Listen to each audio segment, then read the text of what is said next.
In this video, we will discuss more about Harappan civilization. So, today our topic is art and architecture of Harappan civilization. This is the picture of architecture of Indus Valley people. The Indus Valley people had made great progress in the field of art. Let's see some important points. The Indus Valley people had made buildings of various sizes, which were plain and solid rather than beautiful and decorative.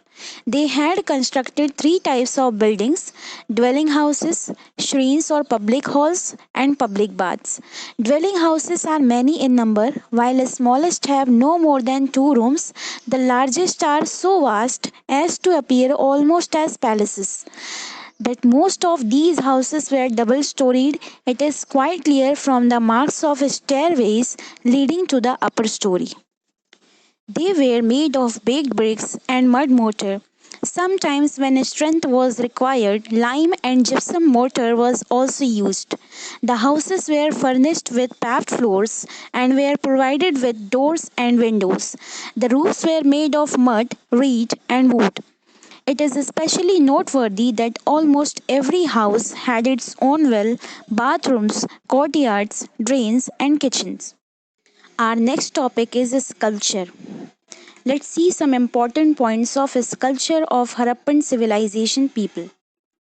Many statues and figurines, both of animals and men, that have been found at various sites in the Indus Valley clearly prove that these people had made a great progress in the art of sculpture.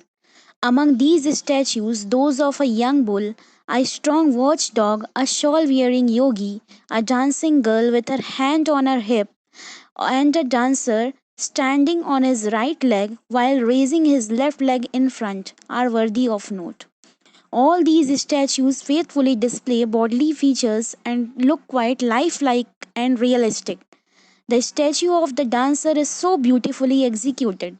Its pose is so full of movement that there is hardly any parallel to it even among the sculptures of the historic period. The next topic is pottery. The Indus Valley people appear to have made a great progress in the art of pottery. Some very beautiful specimens of colored as well as glazed pottery have come down to us, which indicate that the Indus Valley potter was a skilled craftsman who could give both color, shape, and delicacy to his pots.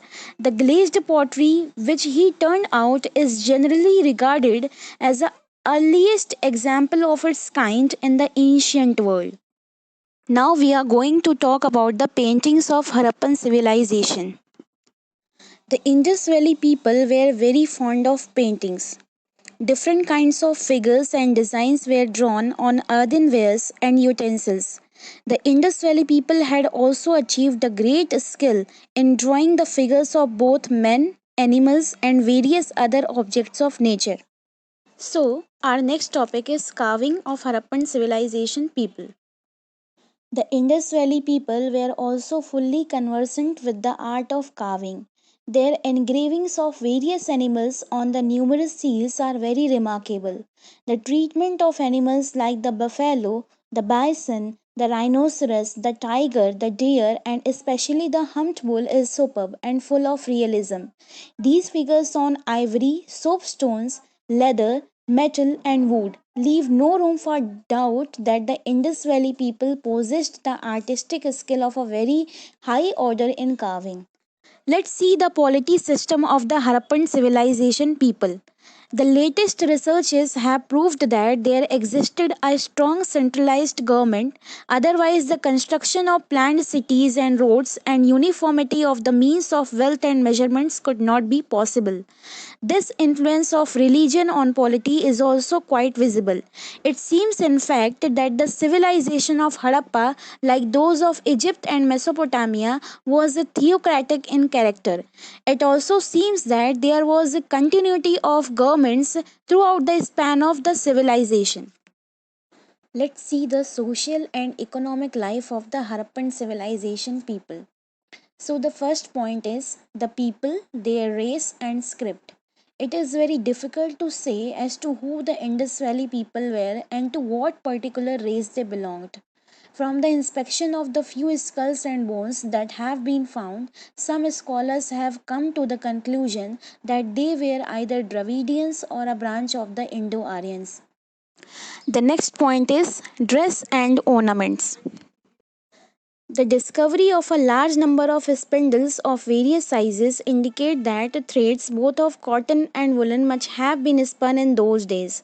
But nothing definite can be said about the dress of the people, as no actual specimens of ancient clothing could possibly have survived these 5,000 years. Ornaments were worn by men and women, both rich and poor. Necklaces, fillets, armlets, and finger rings were worn by both the men and the women, while girdles, earrings, and anklets by women alone.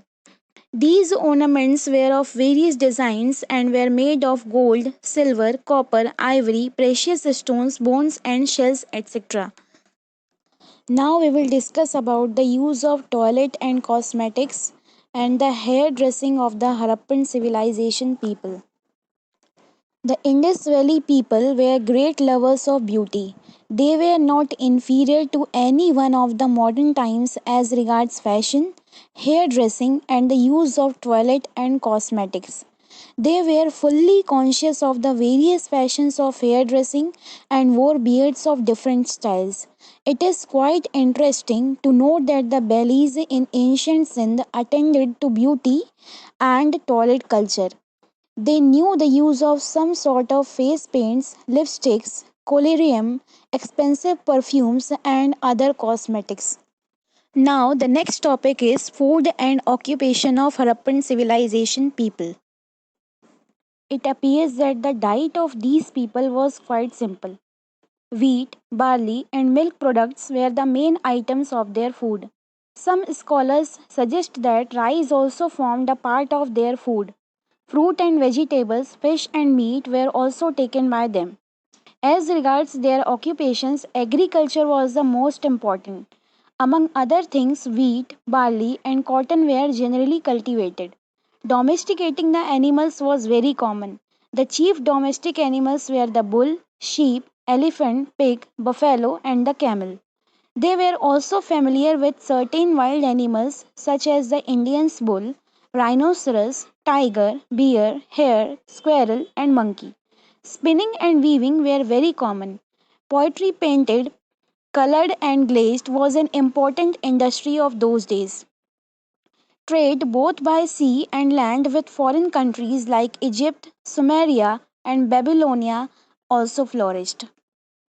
The next one is amusements of Harappan civilization people. The Indus Valley people were alive to the importance of play and pastimes, and they found time for amusements. They preferred indoor hobbies to outdoor amusements. They were very fond of dance and music. The discovery of a large number of dice of various kinds indicates that dicing was a popular game. Hunting, fishing, keeping pet birds, and witnessing bullfighting were some of their other pastimes. The discovery of a large number of toys and dolls shows that even the children were well provided with playthings. Now we shall talk about the religion. The various articles discovered at different sites in the Indus Valley suggest that these people indulged in some sort of image worship. The most commonly found figurine is that of a female deity who has generally been identified with Shakti or the mother goddess. Side by side with the worship of the mother goddess, the worship of a male god, Shiva Pashupati, was also very popular in those days. In one particular seal, he is shown with three visible faces seated in a yogic posture and with animals on each side, tiger and elephant on the right, and buffalo and rhinoceros on its left, with horned deer appearing under the seat. The presence of animals justifies Shiva's title of Pashupati, and the yogic posture justifies his title of Mahayog. The three faces of the figure seem to have given rise to the concept of Trimukha, which is usually associated with Shiva. In addition to the worship of Shakti and Shiva, The worship of certain trees, birds, and animals also seems to have been prevalent in those days. The elaborate bathing arrangements making the city of Mohenjo-daro would suggest that purification by bath formed a feature of the religion of the Indus Valley people. It will be seen from these characteristics that modern Hinduism is greatly indebted to the Indus Valley culture. There is an organic relationship between the Hinduism of today and the ancient culture of the Indus Valley. Now, our next topic is town planning of the Harappan civilization people. The town planning of Harappan culture is one of its most impressive aspects, as though it was the handiwork of a genius of an architect.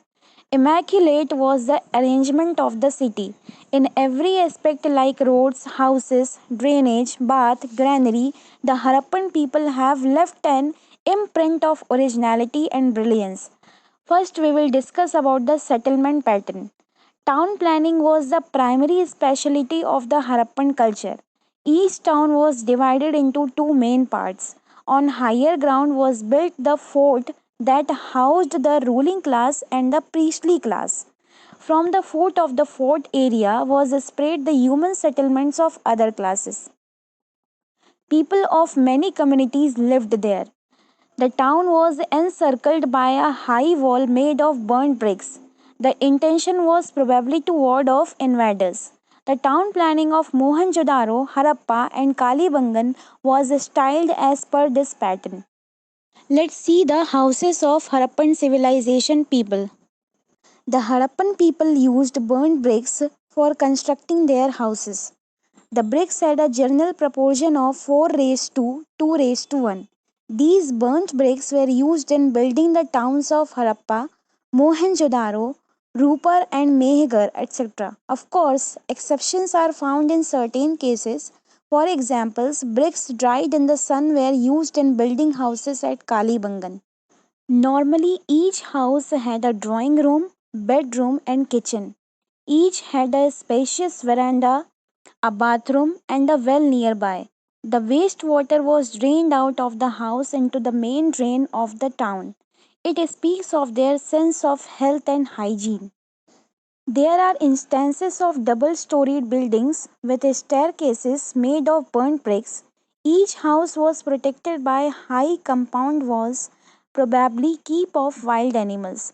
All these are enough to show how praiseworthy their house building plans were. So, the next topic is roads. Roads were very wide in Harappan township, crisscrossing the town from east to west and north to south. Each crossing was vertical, with provision of light posts on the crossing. The houses were built on either side of the roads. The drains were connected to the main drain that stretched to the farthest extent of the town. Commenting on the Harappan roads, the fact that the straight wide roads with vertical crossing acted as ventilators for the town and kept the town free of pollution thereby.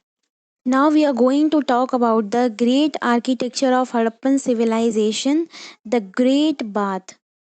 The main attraction of the Harappan culture was the Great Bath, situated in the fort area. The Great Bath at Mohenjo-daro comes as an interesting object of discovery of 12 meters in length, 7 meters in breadth, and 3 meters deep.